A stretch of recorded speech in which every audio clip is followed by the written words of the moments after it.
I'm Bill Zangeneh-Lester. I'm the department chair for Humanities and Religious Studies at American River College. I use he, him, his pronouns. And I want to start by reading our land statement, and then we'll do some introductions and we'll get started. So we acknowledge the land which we occupy at American River College as the traditional home of the Nisenan, Maidu, and Miwok tribal nations. These sovereign people have been caretakers of this land since time immemorial. Despite centuries of genocide and occupation, the Nisenan, Maidu, and Miwok continue as vibrant and resilient tribes and bands, both federally recognized and unrecognized. We take this opportunity to acknowledge the generations that have gone before, as well as the present-day Nisenan, Maidu, and Miwok people. So we're joined today by my co-host and two distinguished guests who will introduce themselves, beginning with Victoria. Hi, everyone. I'm Victoria Gray. I am an adjunct professor at Los Rios, so I teach at ARC and FLC. My pronouns are she, her, and I teach humanities and religious studies. Excited to be here. And Amir. Hi, everyone. My name is Amir Hussain. I also use he, him pronouns. I am at Loyola Marymount University, which is the Jesuit university in Los Angeles. I teach here in the Department of Theological Studies. As you can see, I'm actually in my office here, so there's as much memorabilia as there are books there. I work on Islam and Muslims in North America. That's my area of expertise. Past president of the American Academy of Religion, which is the largest scholarly organization for the study of religion. And I met Dr. Zangeneh-Lester last year in DC for a Department of Education event. Thanks so much, and wonderful to have you here. David, please. Hi, everybody. I'm David Myers. I teach Jewish history at UCLA, which, of course, is much in the news this past 48 hours. Pronouns he, him. I also direct the UCLA Luskin Center for History and Policy, the UCLA Initiative to Study Hate, and our new Dialogue Across Difference initiative, which is more important than ever. And I'm principally here because my friend Amir asked me if I would join, and I'm delighted. Thank you so much for joining us and for being here today, especially with all that is going on at UCLA. I'm so grateful for your contributions to pieces in the Los Angeles Times and the Guardian about everything that's been going on. And obviously, we're going to be talking about that today. I'm going to share a few words about what brings us here today and contextualize this series. So ARC is one of 116 California community colleges, which are the largest form of higher education, largest system of higher education in the country. In 2019, 69% of our 2.1 million students enrolled in California community colleges were students of diverse ethnic and racial backgrounds. So the data is clear. We are the most diverse institutions of higher education in California. And we see similar trends nationally, depending on the year. Community colleges educate more than half of all undergraduates in the United States. In 2020, over half of all community college students, about 55% nationally, were students of diverse ethnic and racial backgrounds. Now, in the Los Rios Community College District, we likely know that community colleges are overwhelmingly the most diverse institutions in higher education. But what is less known is that there are correlations between cultural diversity and religious diversity, such that community colleges are also likely the most religiously diverse institutions anywhere in higher education. For example, here at American River College in Sacramento, we have the largest Afghani refugee population in the country, many of whom are Shia Muslims. We have the largest Sikh population in nearby Yuba City, many of whom attend American River College. We have the second largest Hmong population in the United States, many of whom practice shamanism. We have the third largest Jain community in the United States, and we have the fourth largest Russian and Ukrainian populations in the United States, many of whom came to Sacramento fleeing religious persecution, and these include Orthodox, Protestant, Muslim, and Jewish communities. Yet, even though we are surrounded by religious diversity in Sacramento and in California, we don't necessarily talk about religion on our public campuses. Although community colleges have embraced robust diversity, equity, inclusion, and accessibility initiatives, navigating religious diversity has been largely omitted from these efforts. As a result, there is little to no training on religious diversity or how it relates to DEIA for faculty, for administrators, or for students. Subsequently, this culture of widespread religious illiteracy is a systemic barrier to the efforts to counter anti-Semitism, Islamophobia, and related forms of discrimination and bias on our campus, all of which have been escalating as a result of the ongoing crisis in Israel and Palestine. Which brings us to today's event. This semester, our Religious Studies department has been working to bridge these gaps with our Interfaith Literacy PD series, which has been holding space to connect our campus community to the latest scholarship and expertise to better navigate the impacts of the crisis in Israel and Palestine on our Jewish, Muslim, Israeli, Arab, and Palestinian staff and students. So today we're going to be shifting our focus to the crisis in Israel and Palestine itself, and we're joined by Amir and David. And I'm going to have two questions for each of you, after which we'll have time for a Q&A with the audience at the end. So we will go ahead and get started. Amir, this first question is for you. In 2019, you and your colleagues took students to Israel and Palestine on the first interfaith pilgrimage to the Holy Land with the LMU campus ministry. How has that experience informed your understanding of the current crisis in Israel and Palestine?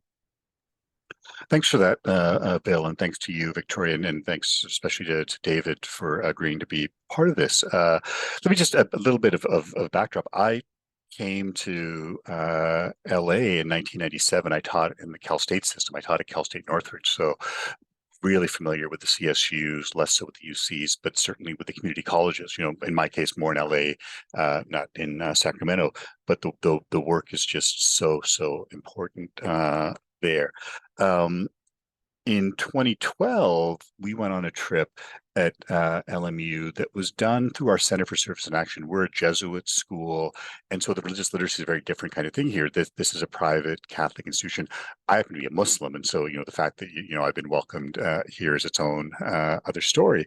But unlike the CSUs, unlike the community colleges, this is both private and religious. We have a Center for Service and Action, and I did a trip with my Israeli colleague Gil Klein. We'll talk about that next week. I think Gil and I are involved in a webinar next week.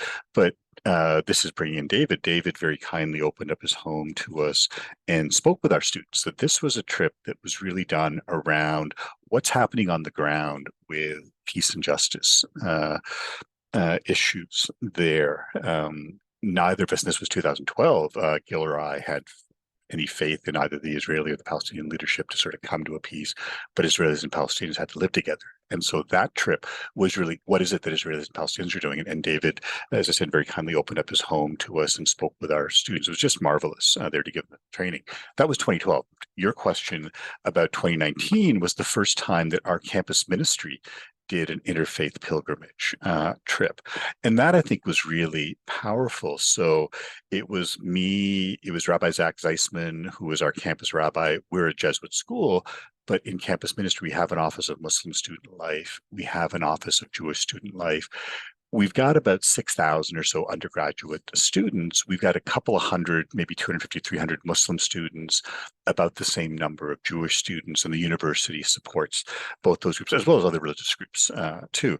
But it's straight out of a joke. You have a Catholic priest, Father Paul Vu, a Jewish rabbi, Rabbi Zach Zeisman, and a Muslim Amir Hussain, taking Muslim, Jewish, and Christian, including both Catholic and Protestant students, to the Holy Land. And I think that was really powerful in so many ways. One is you have that multiplicity of leadership, which means the multiplicity of places to go. And so I can't remember the Reformed Jewish community that Rabbi Zach was part of in Jerusalem, but we were there for Shabbat. And for our Muslim students and some of our Christian students, first time they've ever had Shabbat dinner in a Jewish setting. It happens to be, in Jerusalem. We took our students to probably the favorite Catholic church of one of our participants, John Flaherty, who's our director of liturgy and music, St. Anne's, this beautiful sort of church that was originally built during the Crusades, has marvelous acoustics. And so musicians love that church. And so here you've got, Muslims, Christians, and Jews in this Christian church, taking our students to Muslim places. And so I think that was key.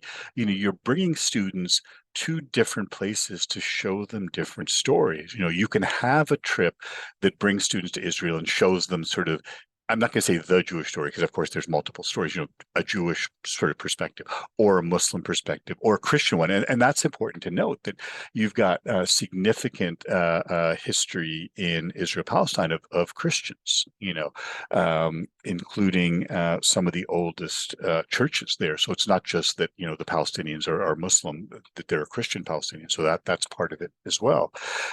So that trip, I think, was really marvelous. And it allowed us to work together. What I mean by that is I've known Rabbi Zach, but there's nothing like, being on a trip with students where you're literally with students, for 6 hours on a bus going into this place or that place, and then debriefing at night about what happened and where we're going next. And I think it's that friendship that really allows us to have these kinds of discussions. It's the same thing, the friendship with David. I mean, David and I are old friends. I'm absolutely delighted that he's here with us, especially given literally what's happening, over the last 2 days at UCLA, where he is. When we planned this, we had no idea that. We thought we'd be talking about, something else. But again, it's that sense of friendship. It's that sense of, being in people's houses. I joke, but I'm serious. The depth is that it's not that David and I have, had dinner at his house. I've had dinner at his parents' house, across the country. And so it's that kind of thing. And so the same thing with Rabbi Zach, that when you have the friendship, you can then work. And so without getting too far ahead into our story, when October 7th happened of last year, I was at another Jesuit school. I was at John Carroll University in Cleveland, the Jesuit school, Jesuit University, in Cleveland. And it's one of the most horrific kinds of things where you're watching this on the TV set in your hotel room of what's happening with the first attacks by Hamas on October 7th, and then the Israeli response that came. And my first thought was, okay, are my friends safe? Let me email people that I know, including people in Los Angeles, including Zach, including David, a couple other folks, and checking in, doing that kind of thing. And you work together. And so Rabbi Zach and I did an op-ed in our campus newspaper a couple of weeks later, just talking about what was going on. And I think that was really powerful, because you had a Muslim voice. I'm not an imam, but I'm the faculty advisor to the Muslim Student Life Office. Rabbi Zach is literally a rabbi who's our rabbi for Office of Muslim Student Life, saying, hey, let's work together. Let's talk about the situation. And I think that's so important, is it's learning the different stories in the plural. Being there, the first time I was in Israel was in 1988 as a undergraduate student. That's one of the things that really got me into the study of religion, with marvelous faculty at the University of Toronto, the second time in 2012 with, again, my colleague Gil Klein, the third time in 2019 there. And I think you have a better understanding of things physically having been there, including the first time, and I'll stop here, 1988, we were able to go into Gaza. 2012, you weren't able to go into Gaza. 2019, you weren't able to go into Gaza. And so to be able to see things literally on the ground helps you understand things in a way that books don't. And I say that as someone, I've written 5 books. David's very humble. He's written 6 books and edited 10 others, marvelous scholar. But I think David and I would both agree that it's not the books that are crucial. It's the experience. So, you can read any book that you want, and we've given our students something to read about Judaism. But as I said, that experience of being in a Jewish setting, celebrating Shabbat, having Shabbat dinner, often for our students, the first time, our non-Jewish students, the first time doing this, that taught them than any of the sort of advanced readings that we'd given them about Judaism. Let me stop there. Thank you so much. And David, this next question for you. Let's see here. This next question for you. So we're at a community college, and we have undergraduates in the audience as well as faculty and administrators. How does your training as a historian inform your thinking about the current crisis in Israel and Palestine differently than what we're seeing in public discourse? Like, what's being left out in public discourse? And as a historian, what do you wish more people, especially on college campuses, knew right now, and why? Well, thank you for that set of questions, Bill. It's a great pleasure to be here again. I'm a big believer in the virtue of community colleges. My youngest daughter, Sarah, is an alumna of the greatest community college, at least in Southern California, Santa Monica College. And I know how important community colleges are in the educational chain in our country. So my training as an historian, I'm conditioned to see everything contextually. So I always try to situate events in circles of context that add richness and complexity and allow us to understand deeper historical roots. We are increasingly presentist in our orientation, which is to say we're increasingly inclined to see the world and the past through the lens of the present. I should say, parenthetically, at some level, that is inescapable. We are all presentists, and there are ways in which we can use our presentism to actually enhance our historical observation by opening up new domains of inquiry that previously had been closed off. So I think there are good forms of presentism and there are less good forms of presentism. And the less good forms of presentism really make us believe that we are the first actors in history to do certain things and likely will be the last. What a more long-term perspective on history teaches us is that we had precursors and we'll have followers. And with respect to October 7th, this means we absolutely have to understand what occurred on that day in a variety of contextual circles. And I should just highlight one very important point. To understand is not to justify. For me, example, there's no justification whatsoever for what took place on October 7th. I condemn it without equivocation. But I think it's important to understand it, what prompted Hamas to do what it did. And in going about that work, we could call attention to the events of the previous year or two, when we see in the wider Arab world efforts underway to create a pathway for normalization between Saudi Arabia and Israel to build on the earlier foundation of the Abraham Accords, something that was of tremendous significance to many Palestinians who believed that that process of normalization would effectively exclude the Palestinians from consideration in negotiations between Israel and its surrounding Arab neighbors. It's also very important to note the importance of the attempted judicial coup that Prime Minister Benjamin Netanyahu sought to undertake and the huge protest that elicited a protest movement that brought hundreds of thousands of Israelis out onto the streets every day, every Saturday night for 10 months. It's important to understand both of those things that I've mentioned because they help us understand why, in part, Hamas did what it did and why Israel was so unprepared for what took place on October 7th. That's the most immediate contextual circle. I would go back to the second contextual circle.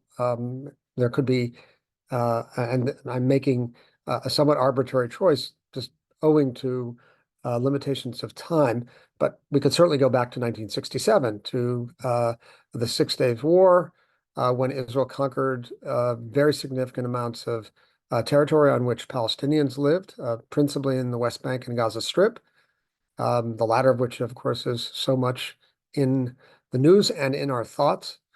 And Israel's occupation of those territories began. It's extremely important to understand the occupation, to understand what has taken place over the subsequent 57 years. So that's a second contextual circle. A third contextual circle is 1948, the perhaps most momentous year in the history of the relations between Jews and Arabs, Palestinians and Israelis, in the 140-year history of the relationship or conflict. And that year is so instructive in helping us understand how to understand the conflict, because it reveals to us radically divergent perspectives. And this is, I think, at the heart of your question. The historian's task is not only to understand events in context, it is to do so with nuance and complexity and attunement to diversity and multiplicity, rather than to rest content with a kind of reductionist, one-dimensional or monochromatic perspective. So 1948 is, on one hand, for Jews who had moved to Palestine under the aegis of Zionism, the year of liberation, the year of independence. And at the same time, and not at all unconnected causally, it is the year of catastrophe for Palestinians, the year in which over 700,000, perhaps 750,000 Palestinian natives of the land were displaced, including forcibly expelled. So you have this stark divergence between the experience of liberation on one hand and the experience of dispossession on the other. It's important to understand 1948 in order to understand where we are at today. It's also important to go back further to really the origins of the Zionist movement in the 1880s. Zionism was perceived by its first adherents as a movement of national liberation, and a movement that would bring Jews, perpetually strangers in their diaspora existence, back home, as it were, to the ancestral homeland. Needless to say, that's not how Palestinian natives of the land understood Zionism. They understood it very differently. They understood it as an instrument of foreign usurpation of their land. Conflict breaks out soon after the first waves of Zionist settlers make their way to the land. So what I've just narrated in the last few minutes is a story about how adding context allows us to understand the diversity and complexity of history, to understand that there are multiple narratives, and I would even suggest multiple truths, and even multiple rights. Sometimes they can't be fully or easily reconciled, and that's one of the great challenges, not just for historians, but for all of us who live today. What's left out? Very often, advocates of one position or the other leave out the story of the other, or have a very one-dimensional view of the other.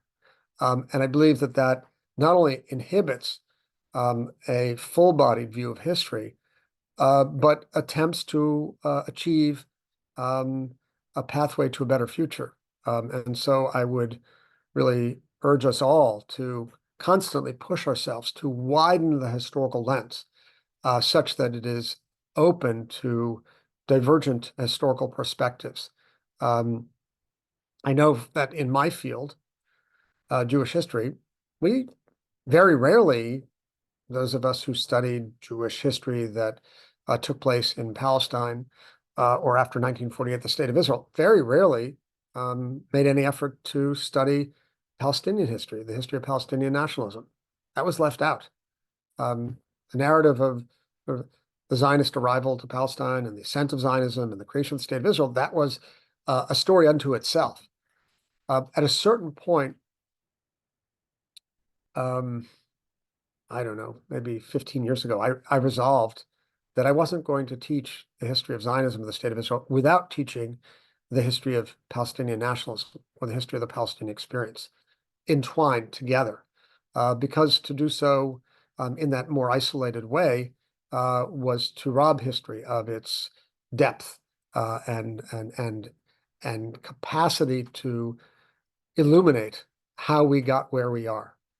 I was fortunate at a certain point about a decade ago to meet up with a colleague whom I didn't know all that well, but whom I've gotten to know very well, a man by the name of Hussein Ibish, who works for a think tank in Washington, D.C. And since that time, we've gone around the country and we have tried to bring as much nuance and complexity as we can to the history of Jews and Arabs, Palestinians and Israelis from a multi-lens historical perspective, making sure that we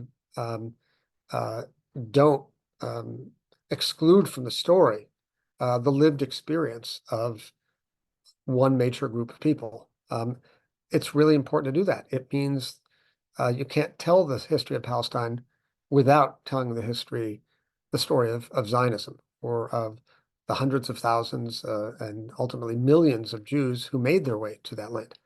And similarly, you can't tell the story of Zionism or the State of Israel without understanding the experience of Palestinians. I mean, it's impossible, it's senseless, and it's irresponsible and even immoral.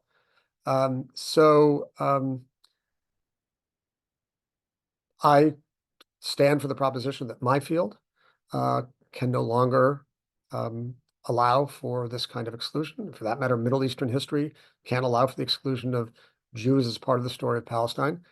We need to aspire toward a more integrated historical undertaking in the fields of Jewish and Middle Eastern history, or Israeli and Middle Eastern history.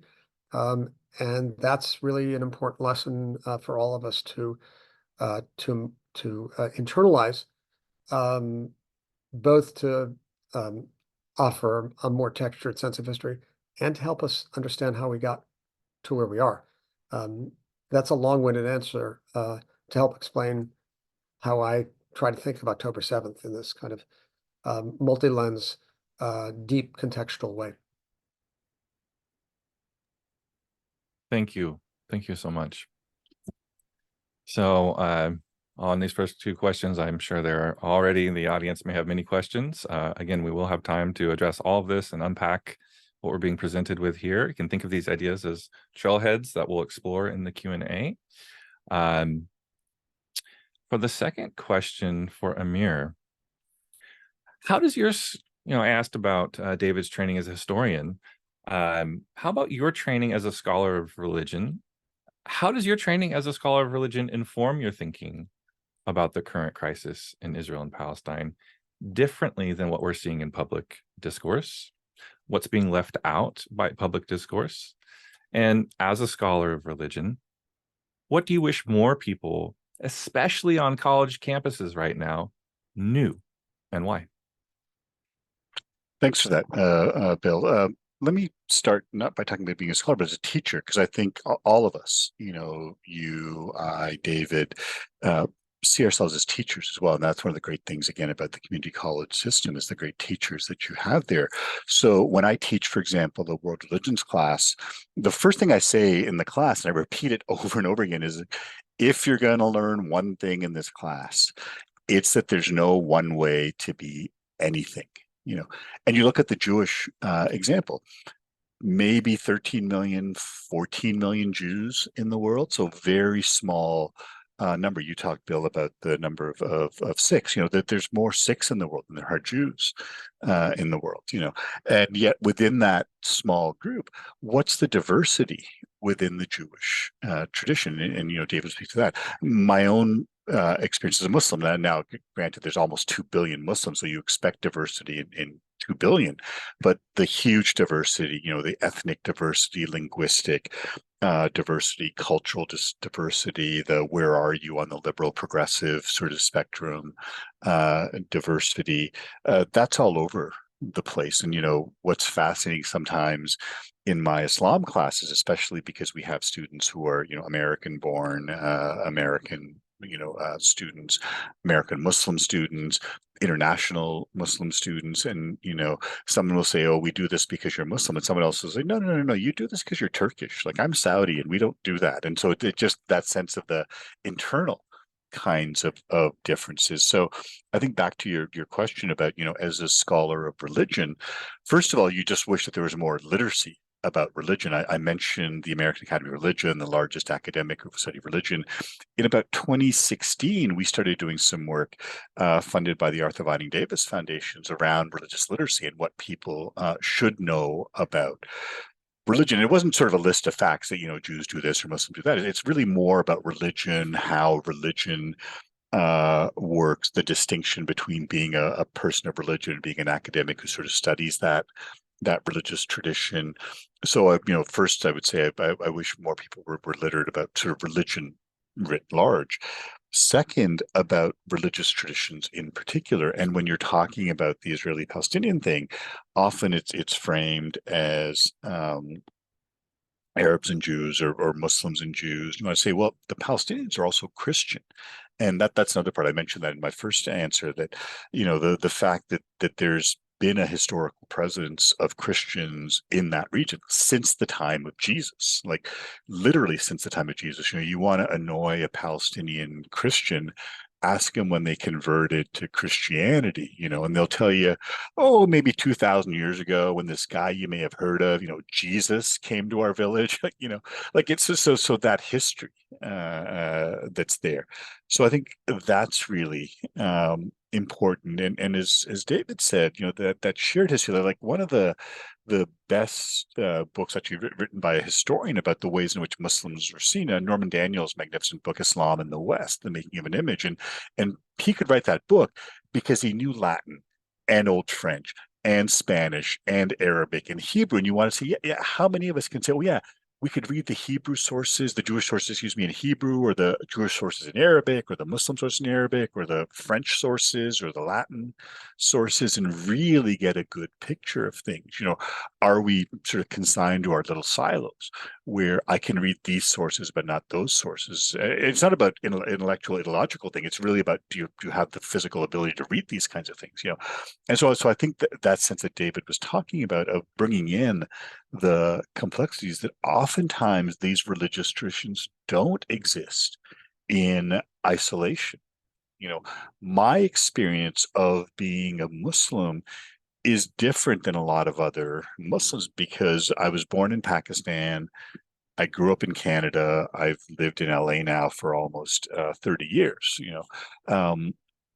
Only in Pakistan was Islam the dominant religious tradition. So whether I'm in Canada or whether I'm in the US, you're now part of a minority tradition in a largely sort of, Christian context. So you have to negotiate that. You have to ask for permission for your holidays to be observed.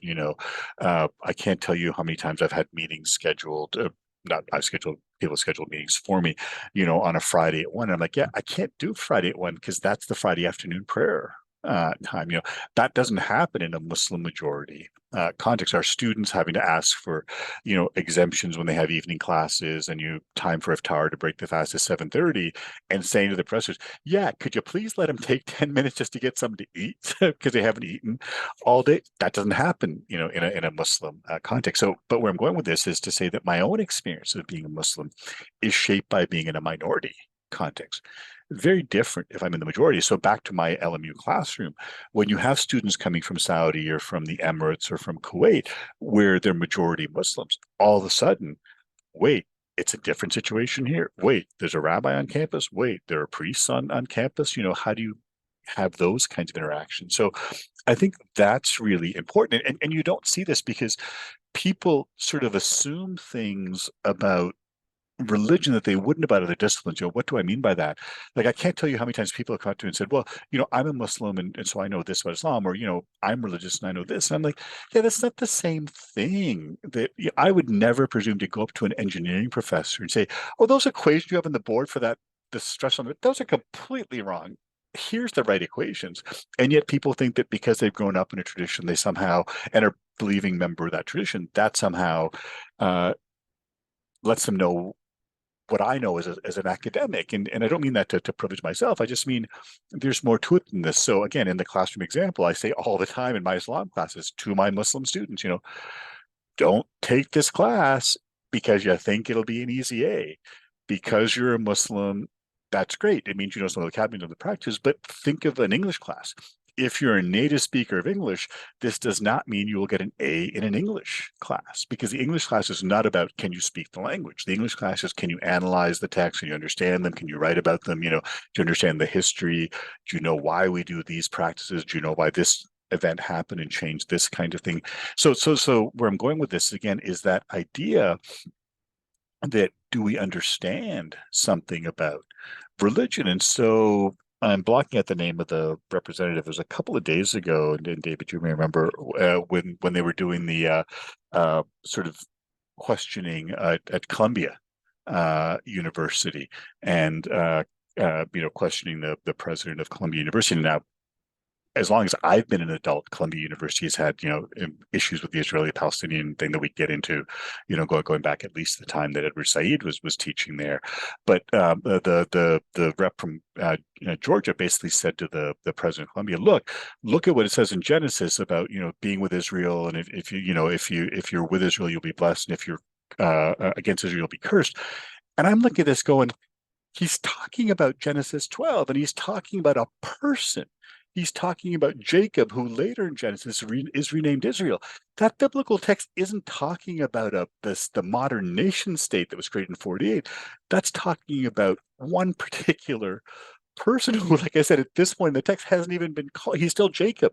He's not Israel yet. And so just those little kinds of things, like, do we know this? Do we understand these kinds of things? And so understanding the religious sensitivities without poaching on David's territory, that was one of the things that was so helpful to us, meaning our students, when we went in 2012. The word Zionist. Well, what does this word Zionist mean? Here's a bunch of different meanings that this word has. Okay, we're here with the occupation in parts of the Palestinian territories and the settlers there. Well, we were able to talk to some of the settlers, and it was really eye-opening for our students to hear. And it was great because, my colleague who took us then, Gil Klein, at the time wasn't Israeli. He's since become a U.S. citizen, but was Israeli, born in Israel, Hebrew is his first language, and could talk with the settlers and just do the kind of translation of, why are you here? What's the reason that you're here? What's going on? And to hear that kind of story, then to juxtapose that with some of the other stories, I think that's really the crucial part. That A, are we literate about religion? B, do we understand the sort of complexities and the intertwining? That was the piece that I sort of meandered through and forgot to come back to. The intertwinings of those religious traditions that oftentimes they don't occur in a vacuum. They're connected to each other, again, without poaching on David's territory. That the history of the Jewish community has been, in interaction with non-Jews, because the majority of the world has been non-Jews. It hasn't been Muslims who, as Muslims, can only interact with other Muslims. You got to interact with folks who are Muslim, Christian, Jewish, Zoroastrian. When you get to India, Hindus. You mentioned the Jain population, the Sikh population. That kind of connection. So I think hoping that people understand something about the religion. And of course, it's not just a religious kind of thing. That the religion may be a motivator, and I'll stop here, but it's not often the only motivator. Is there an economic motivator? I look at myself, I'm a Muslim. but I grew up working class. Both my parents worked in factories. Like many of your students, I was the first person to go to college, university, beyond, high school. And so sometimes I have to think about, am I reacting this way because I come from working class roots? Even though you can tell sitting on the stuff, I've been working class for a long time, but that's still, who I am and who I identify with. Or is it because I'm South Asian? I was born in Pakistan. Is it because I'm a Muslim? Is it because I'm male? Is it because I'm straight? All the kinds of complicating factors of our identity. So I'll stop here. It's, understand the religion, but understand that religion may be part of it, and economics, politics, other things may be at play as well. Thank you so much, Amir. David, this next question is for you. So our religious studies department has been running workshops on overcoming anti-Semitism and Islamophobia in higher education. And we've been talking about Chimamanda Ngozi Adichie's Danger of a Single Story, which you kind of spoke to some of the dynamics of being reductive, monochromatic, simplistic, overly simplistic understandings of something that in reality is much more complex. So there seems to be kind of right now an emerging single story around the term Zionism, which Amir mentioned a little bit too. For example, recently we had the USC valedictorian Asna Tabasum's valedictorian commencement speech was canceled in part for supporting a website that had a single story about Zionism. So it's coming up. Is there just one Zionism? What are some different ways of understanding Zionism, and how has this term evolved and changed over time? Good set of questions. Yeah, Zionism is a very complicated term, as terms tend to be when one pokes a little bit at them. One discovers multiple layers of meaning. But what I would say here, putting on my hat as an historian of Zionism, is that Zionism was born in multiplicity. Extend back to the origins of the Zionist movement, we see that the first set of actors who operate on what would later come to be called Zionism did so without even that name. The name hadn't yet been invented. They're people who were born and raised in the Russian Empire, who, in the wake of the outbreak of anti-Jewish violence in the early 1880s, decided that enough was enough, that it was no way to live a life, to be subjected to constant discrimination and persecution, and that what they proposed to do was to commence a process of return, as they saw it, to the ancestral homeland known to them as Eretz Israel, the land of Israel, otherwise known as Palestine. It's important to note that many more Jews decided also to exit the parts of the Russian Empire in which they lived.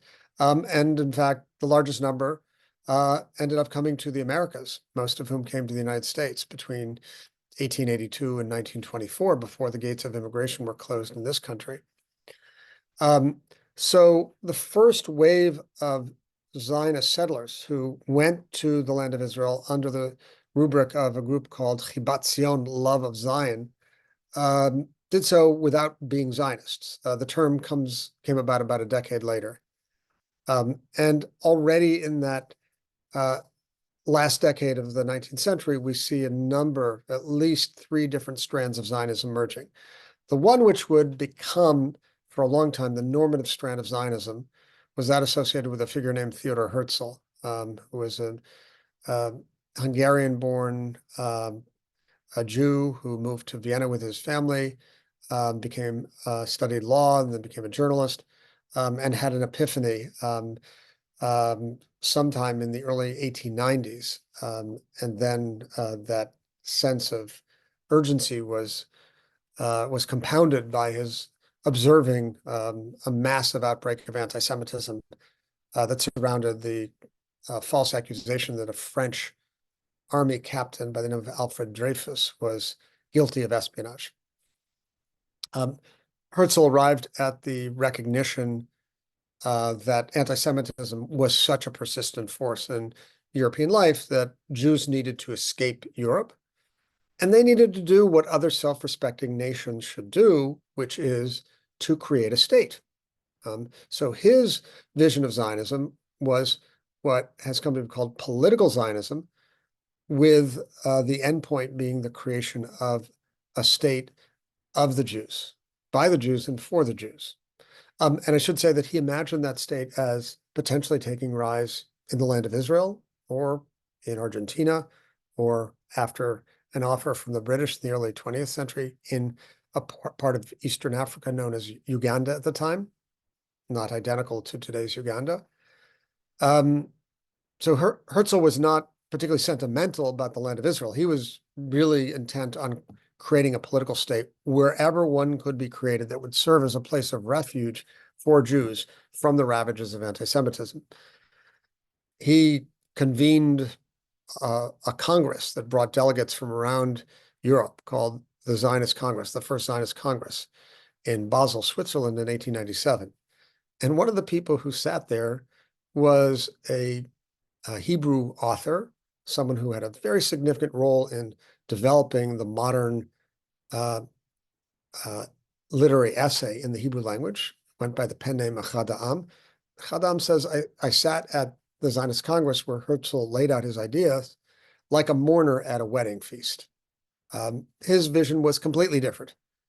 He had in mind the revival of Hebrew culture, of Jewish culture in the Hebrew language, which could only take place with and through a solid or stable spiritual or cultural center in the place of origin of Hebrew, the land of Israel. So his focus was not on a state, was not on a political process, but rather on cultural revival in the homeland of the Jewish people. It did not include claims to large tracts of land. It rather focused on the property of culture as the defining form of Jewish nationalism. In that same decade, in fact, several years after Herzl wrote his most famous political treatise or manifesto called The State of the Jews, a variant of that vision emerged called the Socialist Jewish State, or the Socialist Jewish State, authored by a man named Nachman Sirkin, who said, our task is to, in a certain sense, square these two seemingly irreconcilable elements, nation and class, and create an egalitarian Jewish society, also, he said, in the land of Israel. But we have three distinct variants of Zionism, really within the first years of the formal creation of the movement in 1897. Shortly thereafter, in 1902, we see the emergence of a fourth important variant, religious Zionism. Most Jews at this time were still traditionally observant. The forces of secularization had not pulled a majority of them away from observance. And the overwhelming majority of those who were observant Jews had no truck with Zionism. In fact, they saw Zionism as a kind of sacrilege because it sought to arrogate to human beings what was manifestly, decidedly, divine prerogative. That is to say, the process of restoring Jews to their homeland. That, according to traditionally observant Jews, was something that would occur when the Messiah came, not something that human beings could set in motion themselves. When the Messiah would come, when God determined that the Messiah would come. So there, within 5 years, we have four variants of Zionism. Over the course of the next couple of decades, another key variant emerges that sought to build upon Herzl's political Zionism called revisionist Zionism, which not only said Jews need a state, but they need a state with as much territory as possible.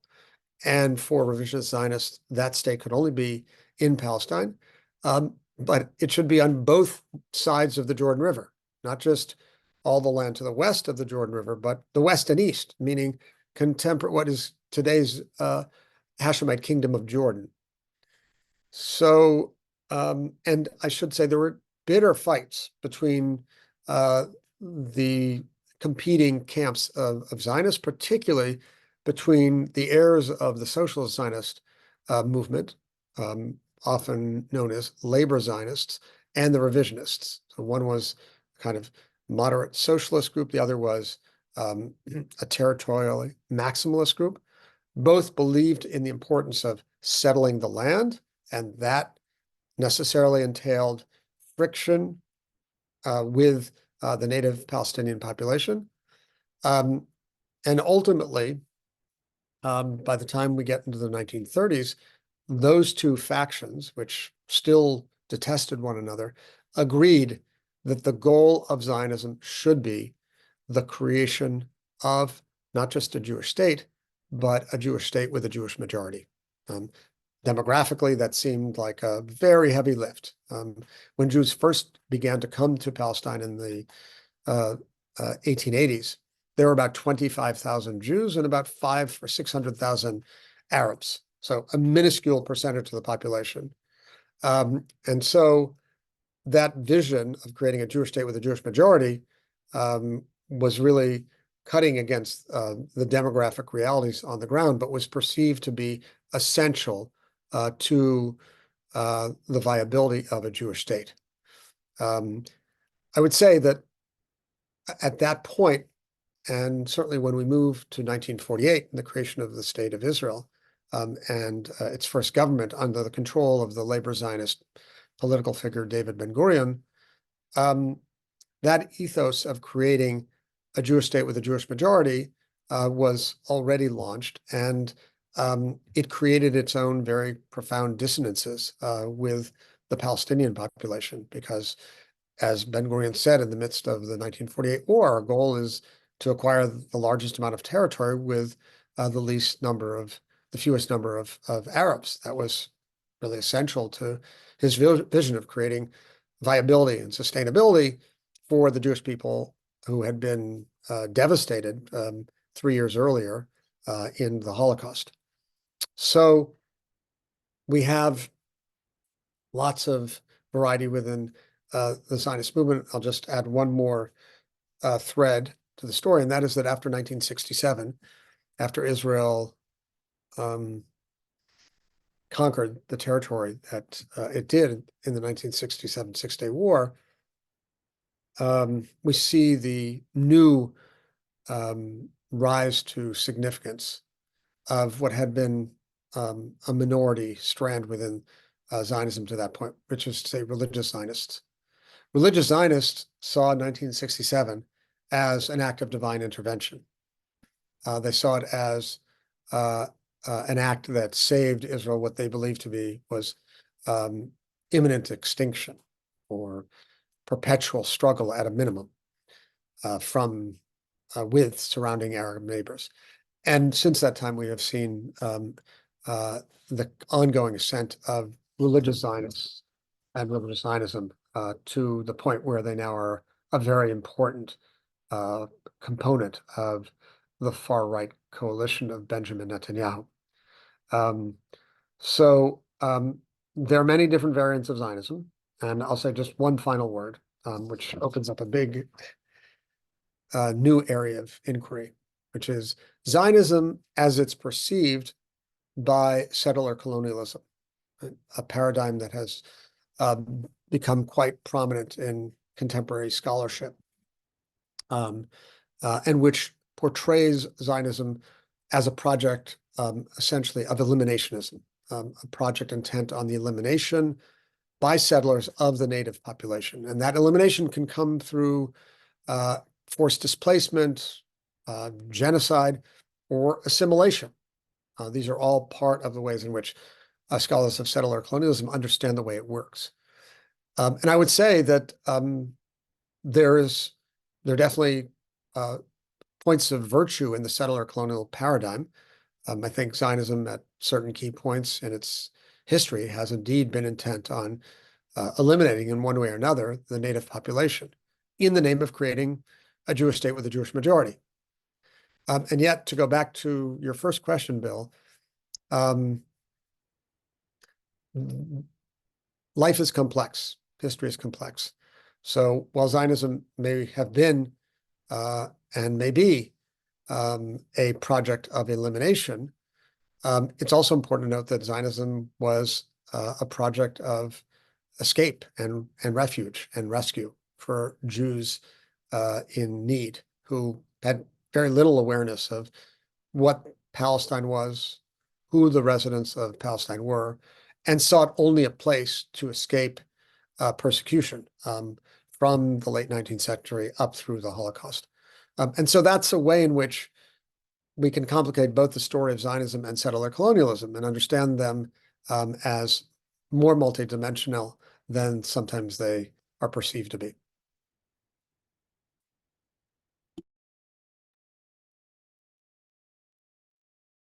Thank you so much.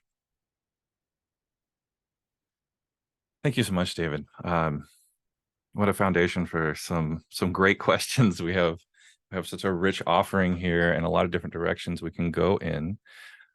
So I will open up the questions to our audience. And we'll proceed with our Q&A.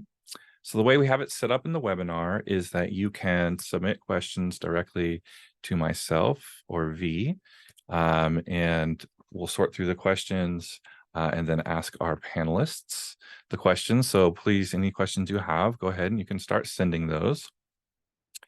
And while we are looking those over, David, I have one for you. I know you just were speaking, but if I may follow up.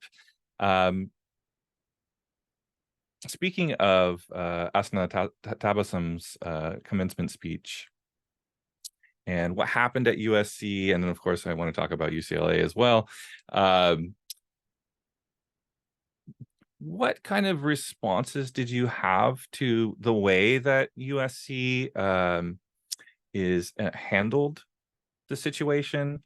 Something I'm noticing, a theme that could use some unpacking, is this theme of safety and what is considered to be safety. A lot of the conversations are being moderated by campus officials in the name of safety, and safety can mean physical safety, but I'm also noticing a conflation with the way that safety kind of means an intellectual safety, as though, you know, people should be intellectually safe on a campus, not to be exposed to views or opinions that might make them uncomfortable, which is a different thing than physical safety. But I'm noticing a lot of kind of conflation of actions being taken in the name of students, actions being taken in the name of faculty, in the name of safety. And so I'm curious about, as we're seeing responses by campus officials, what is your assessment? What do you think the school campuses should do now about you know, protesters and these responses generally, or at USC or at UCLA? And what's the lesson here for us in higher education right now? Well, I think you've touched on a number of the key themes.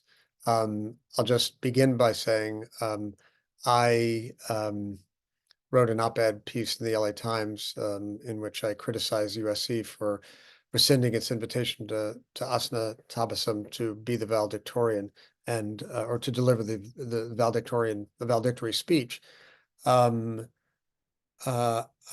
by the way, several weeks earlier had gone to a award ceremony where my wife, who was a law professor at USC, was awarded a Career Achievement Award, about which I'm very proud, and at which they read the commendation for Asna Tabasum. And it was kind of extraordinary to see and hear all that she's done. She didn't speak, but she was recognized.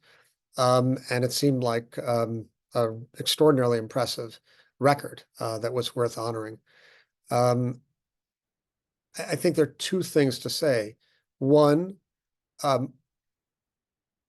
what should someone be disinvited based on their reposting of someone else's words? That's its own question, but let's get down to the content of the words. What she reposted was something that called for this is the language of the post, the abolishment of the state of Israel, or the abolition of the state of Israel, which indeed is very jarring and unsettling to many people on campus who identify as Zionists or identify with the state of Israel. But the post went on to describe what that meant. It was not the violent overthrow of the regime and the forced displacement or worse, physical elimination of Jews. It was a call for the creation of a state in which Jews and Arabs had equal rights and lived harmoniously together. Now, we can disagree with that vision. We can object to the use of the term abolition or abolishment.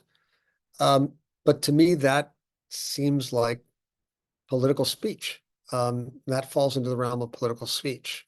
It's a political vision. It's like saying, I hope the United States becomes a socialist republic in the future. I hope that we eliminate all class difference and the United States become a perfect socialist order. That's a political vision. We might accept it, we might reject it, but it is not on the face of it, to my mind, worthy of condemnation, nor should someone who articulates that vision be excluded from the opportunity to speak. And that, I think, relates to the broader point, which is we, I think, fail to distinguish between the criterion of safety and comfort or comfortability. That is to say, in contemporary parlance, it's very common to hear, I feel unsafe. I think what that meant in an earlier period was I feel uncomfortable, to which I would respond, that's okay. That's not bad. That's good. That's what should happen at your college or university. You should be exposed to ideas that make you uncomfortable. Now, here's the significant innovation that sort of often gets excluded from this. And then we should sit down and talk about these ideas such that I'd love to, ask Asna Tabassum, what do you mean by the abolition or the abolishment of the state of Israel? Tell me, someone who might be in conversation with her would say, that scares me. Here's what I hear in that. Is that what you had in mind? I would surmise, though I can't be certain, that her answer would be, the vision I am giving voice to does not entail throwing Jews into the sea, returning them to where they came from, or killing them. I would wager $1 on that. But we no longer engage in those conversations. We're much more comfortable dwelling in silos in which the meaning and discourse are known to everybody. And it becomes challenging to step outside of it and be exposed to uncomfortable ideas, including those that fall under the category of political speech. That may be offensive, it may be difficult for you to hear, but it's a legitimate part of the educational experience of the college. So I think we need to recapture the ability to have those conversations. We need to build up that muscle again. And we need to create spaces in which we can have engaged, robust conversations and even debates about ideas that are replete with our critical edge, but also our empathy and active listening. Thank you so much for that. And while questions are still kind of coming in here, I want to offer this a similar question to you, Amir. Thinking back to either your 2012 or 2019 trip to Israel and Palestine, can you say anything about the ways that the students that you brought with you were challenged in terms of their discomfort? What did they learn things that they didn't expect to learn, and what did that look like? Or safety in a larger sense, like what kinds of challenges came up? What was the growth and the learning that you saw taking place with your students when these places that they went to became real people and real things, as opposed to kind of abstract intellectual ideas? Yeah, it's a great question, and I'm thinking now of a friend of ours from UCLA, Rabbi Chaim Sadler-Feller. And so years ago, before we'd hired Gil Klein, my chair asked me, would I do a course on Muslim Jewish theology? And I was like, well, I can do the Muslim part. Can I bring in a friend to do the Jewish part? And he said, yeah, sure, go ahead. So Chaim's sort of a legend at UCLA. And one of the things that he had students do was go to a mosque and a synagogue. And it was really fascinating because, at the next day, or excuse me, after it was on the Friday where they got to the synagogue, so on the Monday of the class, one of the female students was just like, you could just tell from the body language, she was upset. And it's like, okay, tell me what's going on, because I can tell there's something. She's like, I'm angry at you. And I'm like, I can I can see you. I can see that you're angry at me. Why are you angry at me? He says, well, you made us go to the mosque. I'm like, yes, we did. So unpack that. She says, well, I'm a feminist and I didn't want to go because we sent them to the local mosque, the King Fahd Mosque, which is gender segregated. It's a large space for men on the bottom, space for women on the top. As a feminist, I went in there thinking, well, this is awful. Why am I going to be with women? Why are they segregating men and women? This kind of thing. And then I got there and I realized, like, for the first time since I was an adolescent, I was in a space that was just women. And I kind of liked it, and I'm angry at you for that. And I'm like, oh, this is good because, like, we actually challenged you and brought you somewhere that was actually kind of uncomfortable, not in your physical safety or anything like that, but sort of uncomfortable. And this moment of, oh, maybe there's not only negative things about only female spaces, and sometimes women may find things that are actually empowering in women only spaces. So that was sort of an illustration here, taking students to places where, again, there's, and I thank David for doing this, that sense of, safety, physical safety versus sort of intellectual uncomfortables. Physical safety is paramount. Of course, you want people to be safe, but intellectually, will you be uncomfortable? What do you do with the student who's only heard about a particular sort of Zionist narrative, talking with Jews who literally have, gone to Israel because they fled the Holocaust? What do you do with the student that's only heard a particular sort of Zionist narrative, talking with Palestinians who talk about not being able to return, not being able to go to, the places of origin there?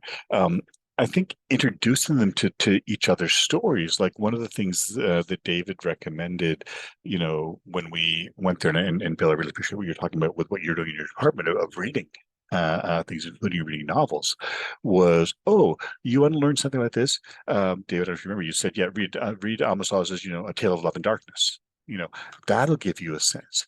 And so for some of our Muslim students or our Christian students, I'm to read that story, like, what's it like to hear this sort of story by an Israeli writer?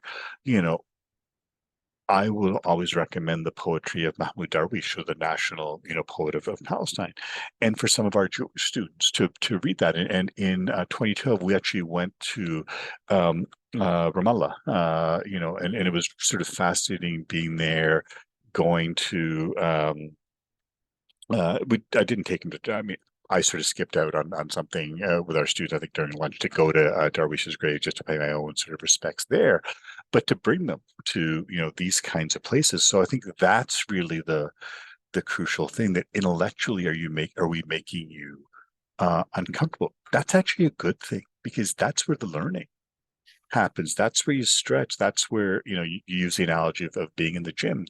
That's where you grow, from that. And I think those things of having people hear the stories and visit the places, do the kinds of things that were, intellectually, academically uncomfortable for them, while making sure that their physical safety, of course, is paramount, and there isn't any kind of the threatening sorts of things.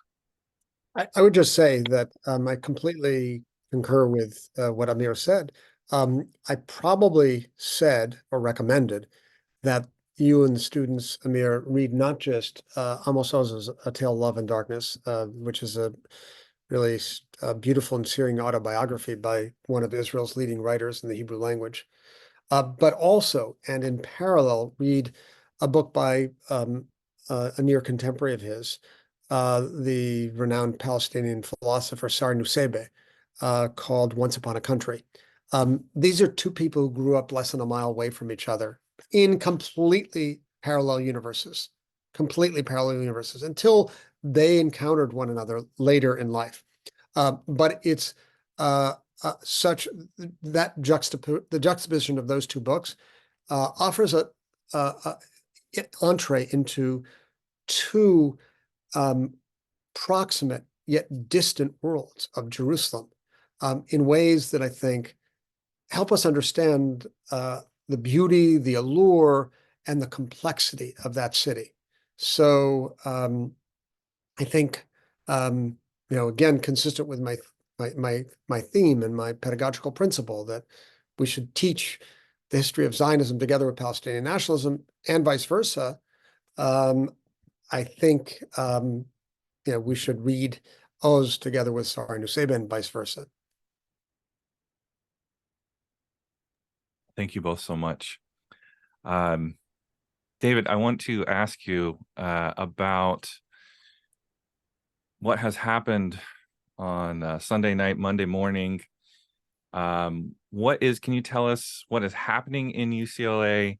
In your pieces, which were picked up by The Guardian, but also picked up by the LA Times, that this was some of the darkest days you've seen in your time at UCLA. So tell us what happened, and where are things failing? Where are the gaps that we need to address? Yeah, so over a week ago, the Palestinian Solidarity Movement created an encampment, an enclosed encampment on half of the quad, the Royce Quad, between Royce Hall and the Powell Library, which brought together supporters of the Palestinian Solidarity Movement, several hundred inside the encampment, other supporters outside, as well as opponents of that very encampment.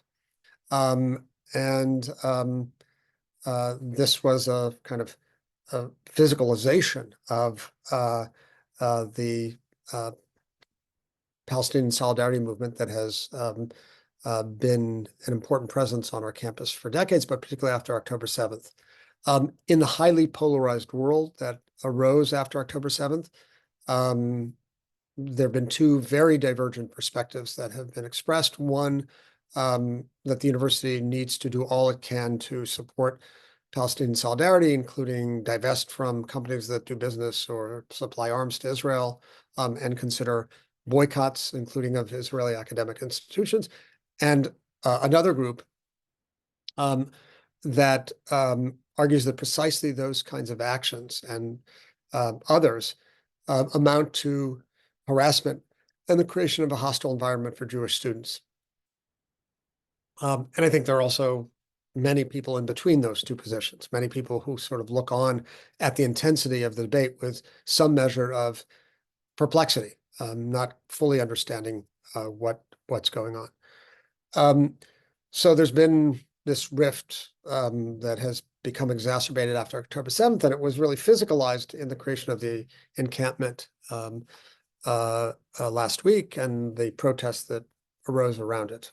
Mainly, it was a small protest movement, but then on last Sunday, a rally on behalf of Jewish students and the Israeli government was called by a number of community organizations that essentially ended up right next to the encampment. And on the periphery of the encampment, there were many sites of confrontation between supporters of the two groups. I sort of didn't exactly know what to do other than to just sort of jump in and serve as a buffer between the two groups, which I did for several hours along with my colleagues Dov Waxman and Aryeh Cohn. And it was surprising to me that there wasn't more police or safety officer presence to assist. It seemed like we were understaffed and perhaps hadn't fully expected something of this scale or something that would sort of produce these sites of confrontation. And that was unsettling to me, because sort of we knew this was coming, and it was clear enough that we needed to be prepared. And I communicated that to our university administrators. And I should say, I have a lot of regard for the chancellor and the executive vice chancellor, with whom I've worked and like a great deal.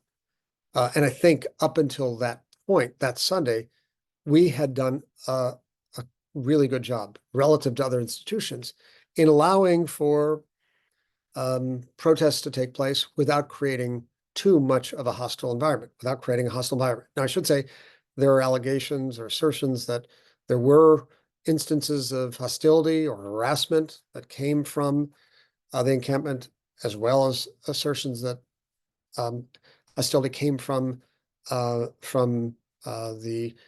pro-Israel side. And they should be, I would just say, those assertions should be investigated and dealt with, with all the wisdom and means of the university. Unlike other institutions like Columbia and USC, our leadership did not decide to move in with police, tear down the encampment, and arrest those inside. Sunday marked a kind of new level of tension insofar as it brought the two groups in much larger numbers together. And that may have been a kind of anticipation or prelude to what occurred on Tuesday night, when at about 11 o'clock in the evening, a group of agitators from off campus emerged on the quad, made their way to the encampment, began to tear it down, throw fragments from the wall and iron gates into the encampment, along with a firecracker, and then began to assault some of those within. Those within had pepper spray. They sprayed it back, and pepper spray was sprayed back again. Clearly, unmistakably, undeniably, the aggressors came from that group of outside actors. And what is most remarkable and disconcerting is that aggression occurred for somewhere near 3 hours without any police presence. All of this is being recorded and reported and streamed on live television. And I was texting our administrators and phoning and saying, "Where's the police?" I'm sure I certainly wasn't the only person. And so Sunday and Tuesday were instances in which I believe we needed either police, as in the case of Tuesday, or trained de-escalators on Sunday, or both. And we didn't. And I should note that this is an indication that I'm not a police abolitionist. I would say I'm a police minimalist. But these were two instances in which we needed police.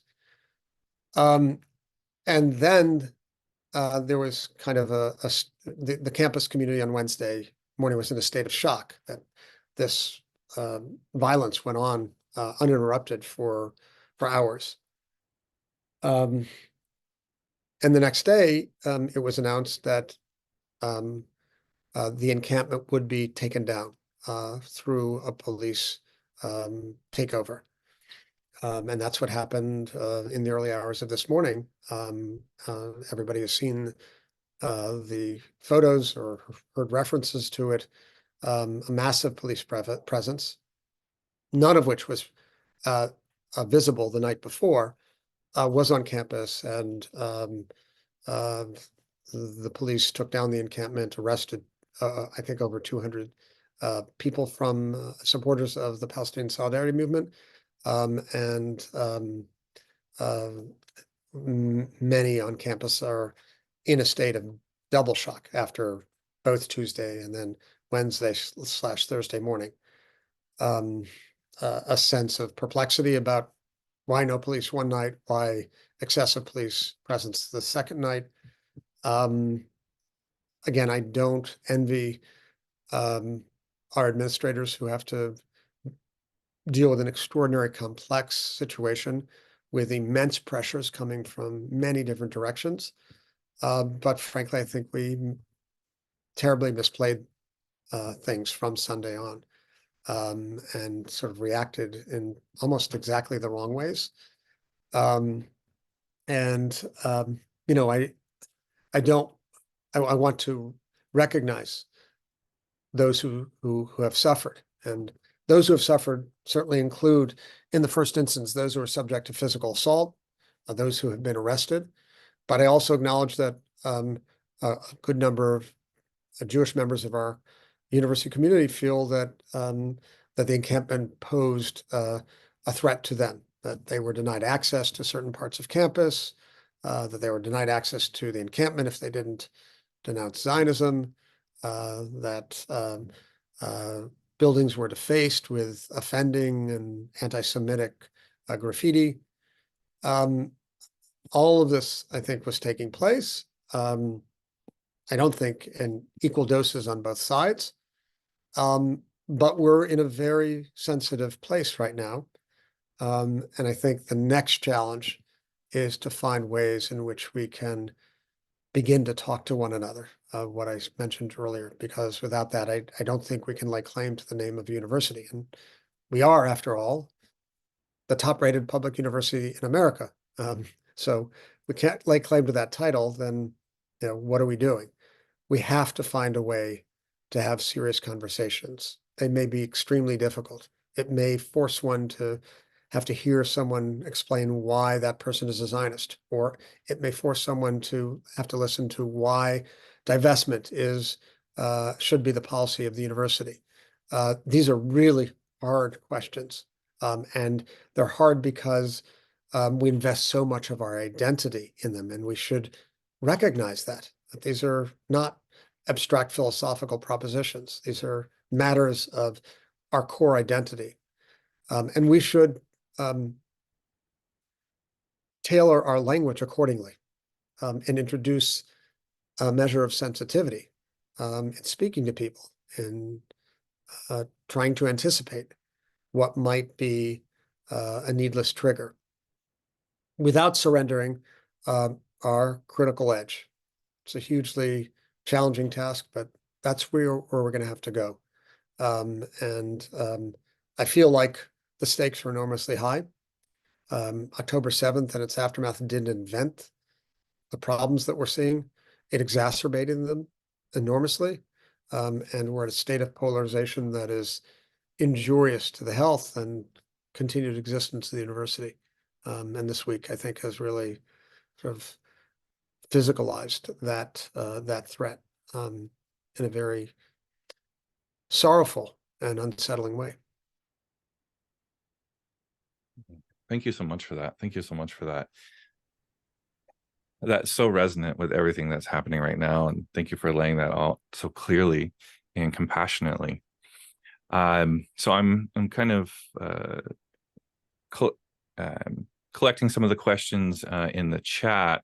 And right now, one of the themes that's coming up, and I'm going to ask this broadly, is that on campuses, you have some students who are protesters on both sides. And then you also have students who are just kind of existing.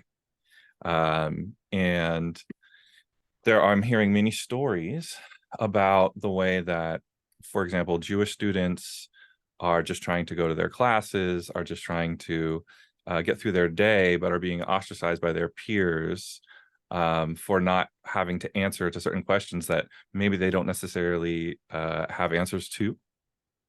And then on the other side, we see the same thing within the Muslim students, the Muslim population, or pro-Palestine encampments, in the case of the example that you just laid out with UCLA and the attack that went on for 3 hours without any kind of intervention. So we're hearing ways that students from within these groups don't even feel safe to either be on campus or to engage in the types of conversations that need to happen that we're talking about today. So the question here is kind of two-part. What role can faculty play in creating spaces, the types of spaces that we're hearing today that we need to have, where we can have these kind of intersecting circles of contextualization that are inclusive of multiple perspectives. What can faculty do to facilitate those spaces on campus? And this question is coming from faculty who are listening and sending questions. And then the second part is, what role can administrators do to create the types of spaces that we need to have, but that we're not seeing? And Amir, maybe we can start with Sure. that. Let me start with that and turn it to David. And let me start with the administrator thing, because I'm not an administrator. I'm a faculty member.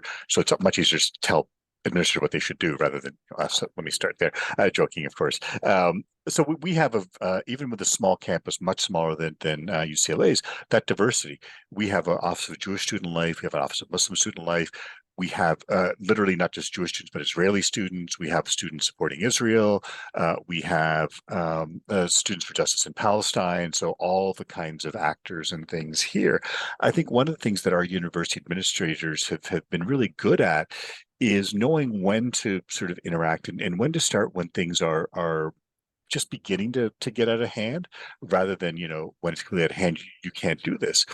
And so from the minute you had sort of protests, from the minute you had, and the hostages is a terrible situation. People shouldn't be held hostage, but you had the sort of kidnapped flyers. Our university made a decision to say, no, we're not going to put those up. We're not going to have them be defaced. We're not going to have other people say, well, what about these people being killed? And so making those kinds of decisions. Also offering support to students and groups. And I think that's really important. And this is, what are faculty able to do? It's working with each other. It's working with your colleagues, because without getting into a whole other conversation, the thing that makes me unique is I literally do believe I'm the only adult human being who has never owned a cell phone, never had one, no social media presence, nothing like this. And so this sense of, the performative aspect of this, people who are doing this for the show, people who are doing this because it looks good on the gram, people who are doing this because it's sort of for the side. And those people annoy, I was going to say a bad word, but annoy a lot of us here who are actually doing the hard work, because the performative part is easy. Putting up the flag, burning the flag, defacing the flag, whichever flag you're talking about, that's easy.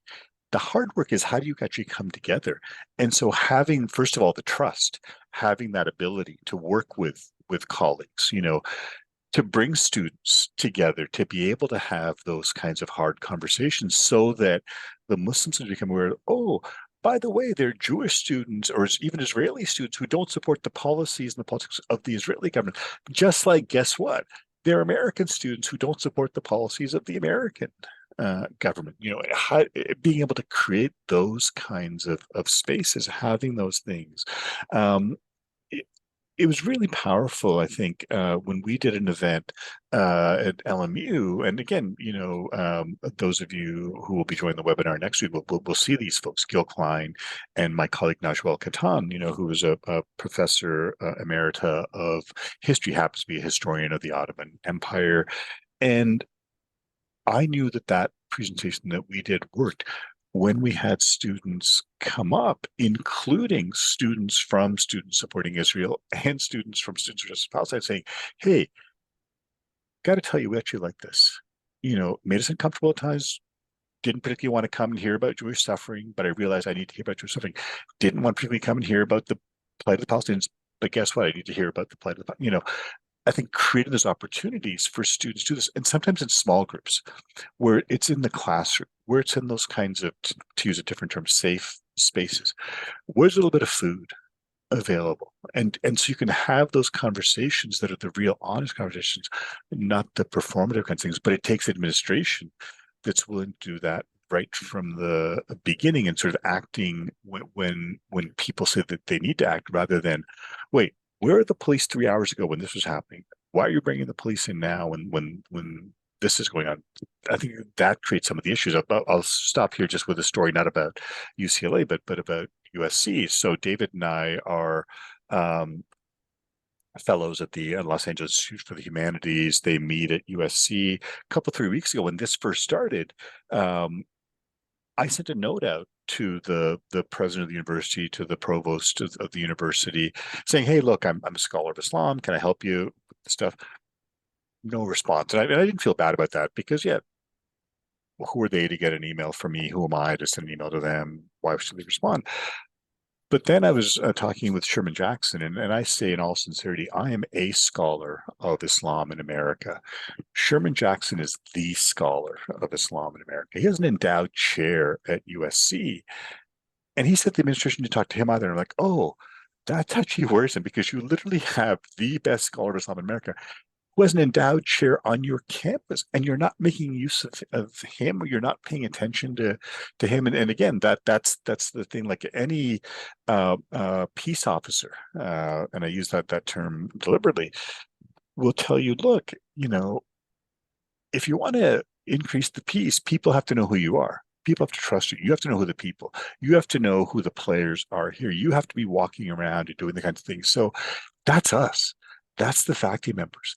That's the people who are actually talking with our students who are having these kinds of issues. And so if the administration doesn't listen to us, why are we surprised that you have these kinds of issues? So sorry, I think it was a long answer that I meant to make, but David?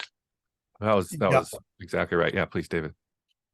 So I would say just a couple things. I know we're coming close to the end of our time. I think faculty need to model precisely the kind of sustained, respectful, intellectual engagement that we want to see on our campuses, and that we want to transmit to our students.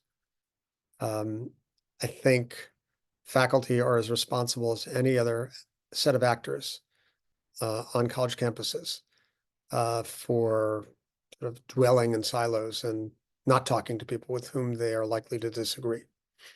And I think this is the whole experience that and trauma and trial that college campuses have gone through over the last 7 months should serve as a wake-up call to all of us that we better model a different kind of behavior and a different praxis of engagement than we have been up to this point.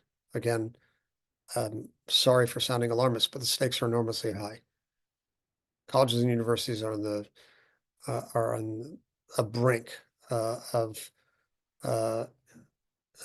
the brink of disaster, unless we get this right. Administrators need to model it as well. So I wish that university administrators would follow the example of Brown University, whose president engaged in negotiation with people in the encampment at Brown, and allowed for the removal of the encampment with the promise that a discussion about divestment would take place in the fall semester.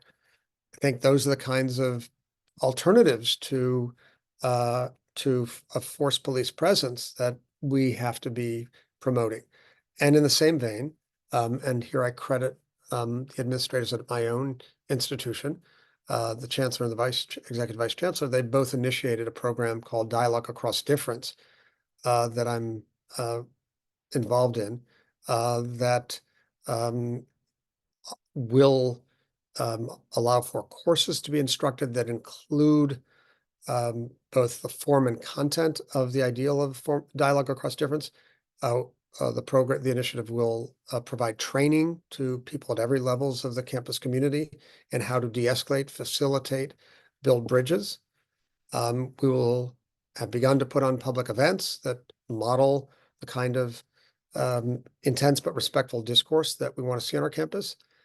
And in our instance, we also have a student leadership development program, and that's a vitally important constituency that we need to maybe place at the front of our conversation. Our students are our future. They're the ones for whom our institutions exist. They are in the process of becoming fully engaged as adults in very weighty questions and conversations. And we need to empower them to also develop the tools, and then begin to model what it is like to have passionate, compassionate, rich intellectual engagement marked by empathy, and that critical edge. So I want to really raise up the importance of our students in this equation as we grapple with, what I think is the most severe crisis in the history of the American university, and certainly since the Vietnam era. That's so powerfully said. So I want to be respectful of time. I see we have 2 more questions in the chat. Do we have time for 2 questions? Do we have time for 1 question? Are we out of time? Throw them out there, William. Yeah, so put them out there and we'll see what we can do. Okay, all right, great. So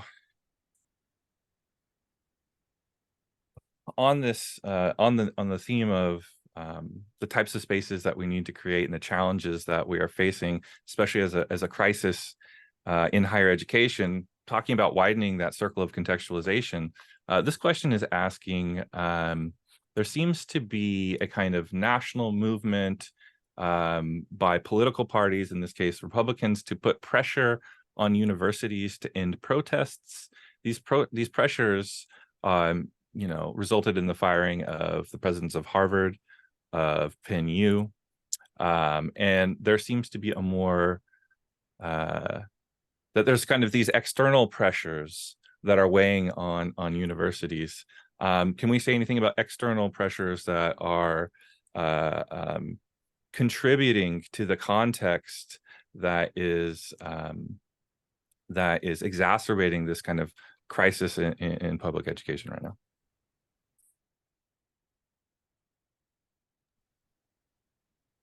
I'll take. Do you want to? Should we Go put the ahead, other no, one? what would you start, David? And Okay. So yeah. Universities are microcosms of American society. And I think one of the things that we have seen is that very culture of polarization that I've been talking about is really a reflection of American political culture more broadly. And that's an additional complication now because certain political actors have seized upon the university as the next major front in the culture wars. And what we saw in that first encounter between Congressperson Elise Stefanik and the 3 university presidents of MIT, Penn, and Harvard was kind of a trap. It seemed to me like a kind of very transparent trap set in order to score political points. I don't think there's that deep of a commitment to sort of engaging the university. There may be a commitment to transforming the university into something akin to the new college in Florida after Ron DeSantis gets done with it. And I don't think that would be a positive development at all. I think there are lots of people who are generally concerned that political correctness and wokeness have gone too far. Not people who are from the university, also people at the university, but people outside. I also think there's a lot of misunderstanding and misinformation, and a lot of political opportunism, and a lot of political correctness that causes some measure of eye rolling, certainly amongst the parents amongst us. When our kids are constantly correcting us because we're not updated on the lexicon of sort of the proper lexicon to make use of. But I think it's the opportunism that I want to focus attention on. I've tried to be as candid as I can in saying I think the university is in trouble. I think there's a culture of polarization and indeed vilification. And I think it's it's a deep, deep and serious problem that we can't talk to each other. And that's a problem that comes from the right and the left together. But the intervention of Congresspeople attempting to create educational institutions in their image is a bridge too far, and I think would entail, the end of the university as we know it. So I look on with grave skepticism, and I'm concerned that opportunistic exploitation of the current moment in the university may have disastrous effects, may have, in fact, unintended effects. Rather than sort of scoring points by getting rid of university president, it may drive further wedges into university culture, or begin a process of defunding, or scare prospective donors away. We're beginning to see signs of this. And I think what's lost in that, and I say this as a critic of my own university, of universities at large, what's lost in that is that universities remain extraordinary generators of knowledge, builders of character, and trainers of the future leaders of our society. And that's going on simultaneous with all the other things that are going on. And we have to hold on to that, and not let it be lost. Yeah, let me just follow up with one thing there on what David said. That's from my own experience. So I mentioned that I taught for 8 years in the Cal State University system, and I loved being there. But I mentioned being a poor boy, working class. The money's always an interesting thing, like who's funding this? And in the university system, especially the public university system, especially the public university system in California, where you've got Democrats and Republicans, we've had Democratic governors, we've had Republican governors. So it shouldn't be about, if you're a Republican, you fund it this way. If you're a Democrat, you fund it that way. You fund the university because you fund the university. You fund the community colleges because educated citizens is important. Back to my story, I knew it was time to leave when they brought in a new chancellor into the CSU, who'd funnily enough come from the Florida system. This was, 25 years ago, who very publicly declared that he saw, and I quote, the purpose of the Cal State University system to create educated workers for the California workforce. And I thought, oh, here I was thinking I'm trying to create educated citizens for the world, not workers for California. And don't get me wrong, of course I want students to come out of university and get jobs, be employable. That's completely understandable. That's completely desirable. That's one of my goals. But I'm not trying to create a worker. I'm trying to create an educated citizen. And so the worry becomes, are these legislators precisely trying to use the university for their own ends and try to shape it in their own image, however that may be? And that's hugely, hugely problematic. And so it part of it is the funding issue. I'm still trying to puzzle out the USC thing, because they've got lots of Muslim students there, American Muslim students, international Muslim students.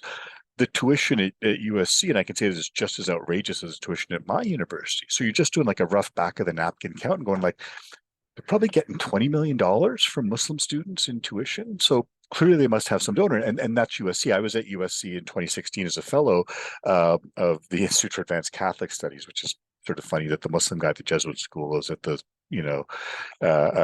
big research school at their Catholic institute when they did their $6 billion fundraising campaign. And so, when you fundraise $6 billion with a B, you got some deep pockets. So I'm sure they have donors for whom 20 million is a drop in the bucket, where they're giving 25, 50 million. And so you hope it's not driven in the same way, because that's exactly the same problem as being driven by the politicians. Like, is it someone that has some money that says, oh, I'll give you money if you do X and don't do Y, but Y may be the more important thing to do. That's exactly that university is that space of inquiry, and free inquiry there. And so I think that the way politicians, way donors are sort of controlling this can be really quite problematic. Thank you so much. Now so many responses, but I want to put out this last question so that we can to wrap up. And this is something we haven't talked about yet, so I'm glad that our participants posed this.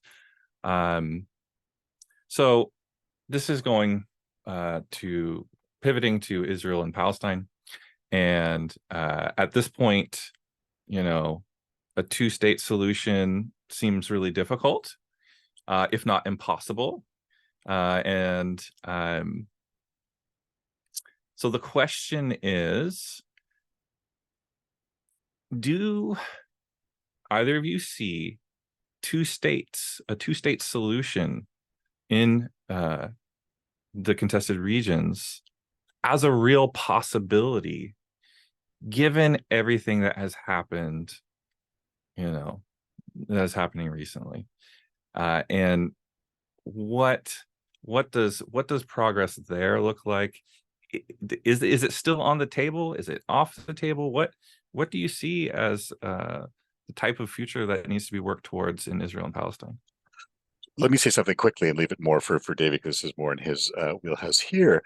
Uh, when we first went to Israel in 1988, that was the thing. That was the two-state solution being proposed. We read things about this. And then 2012 and then 2019. So the 2012 trip was really interesting because by that point, we, meaning myself and my co-leader at that point, Gil Klein, Israeli scholar of Judaism, we didn't think there'd be sort of peace on from the official side, Palestinians and Israelis. It was the unofficial, like, how do people live together? So all this by way of saying is like, yeah, I don't see a two-state solution. I don't see a negotiated solution. I don't see, especially when I was going to say this government of Israel, but it'll be fascinating to see, the reckoning that'll come when this is settled is the wrong word, but when things go a little further down the line, because as Professor Myers pointed out at the beginning, huge protests against the Netanyahu government before October 7th. I mean, you see the protests that are happening just, that I was aware of just the other day. There, I'm talking about protests in Israel. But for me, it's about Israelis and Palestinians. How are they going to live together? Because they're going to live together. They're in each other's future. How do you coexist? How do you work? And so you look at all the various organizations, but also the individuals of people who are doing this kind of work. And I think that's where you begin to have that kind of solidarity question, because if all you have is just that simple thing of, oh, all Israelis believe X or all Palestinians believe Y, no, they don't. And how are they working together, and what are they trying to do there? So I think what gives me hope, it isn't the official political thing, whether it's a two-state solution, one-state solution, it's the individuals there.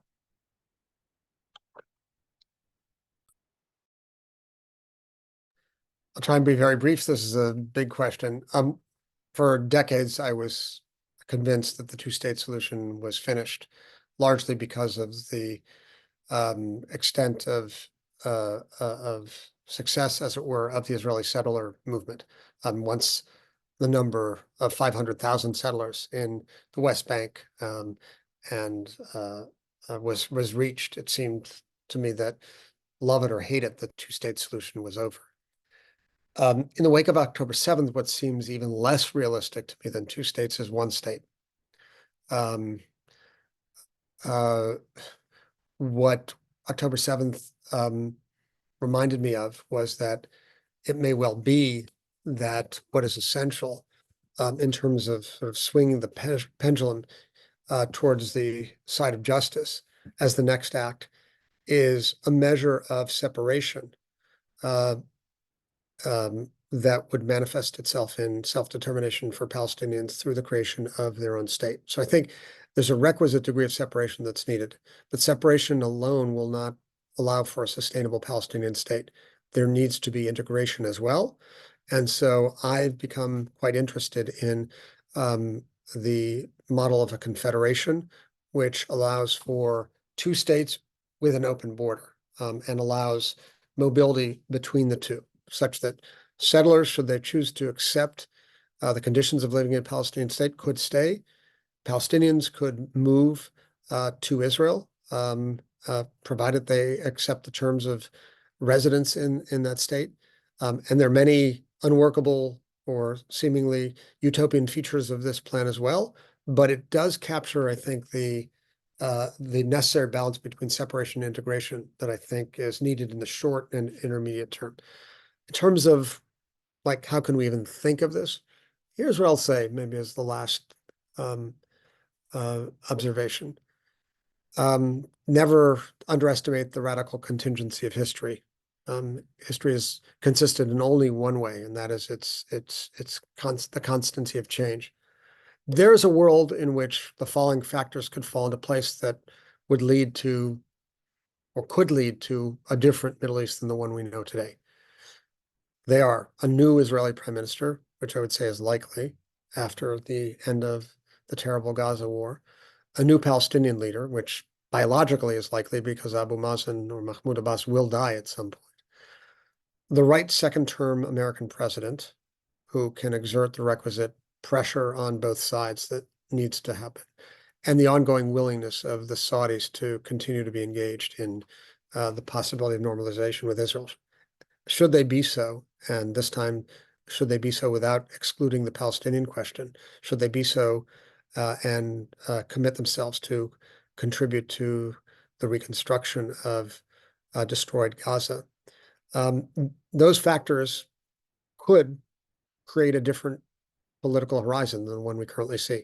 And I think, as I say of myself, I'm a situational pessimist and a congenital optimist. So I always think today's bad, but tomorrow's could be a better day. Thank you so much for that, David and Amir. So here we are talking about kind of the challenges that the future lies in the future in Israel and Palestine. Also some profound reflections on where we are in this moment in education. I think I'll close with this. So I'm a new parent. I have a 17-month-old, and we have a multi-religious family, right? So on my side, I have Catholic on one side and Southern Methodist on the other. And on my wife's side, Russian Orthodox on one side and Shia Muslim on the other. So my son is going to be growing up navigating Islam, navigating Catholicism, navigating Orthodox Christianity. That's going to be a part of his everyday experience. It's not an abstract theoretical exercise. And I want to encourage our listeners to recognize how complex the world is right now, and especially around navigating the intersection when we don't talk about religion publicly in public campuses, how much of the story that we're missing, which is what we've heard today. And moving forward, trying to create these spaces where our children will get the information that they need to be the leaders that we've heard are needed. So with our children in mind, or your friends' children, we'll move forward with deep gratitude for both David and Amir for so carefully laying out the challenges that we're facing right now, and sharing your time and energy and expertise with us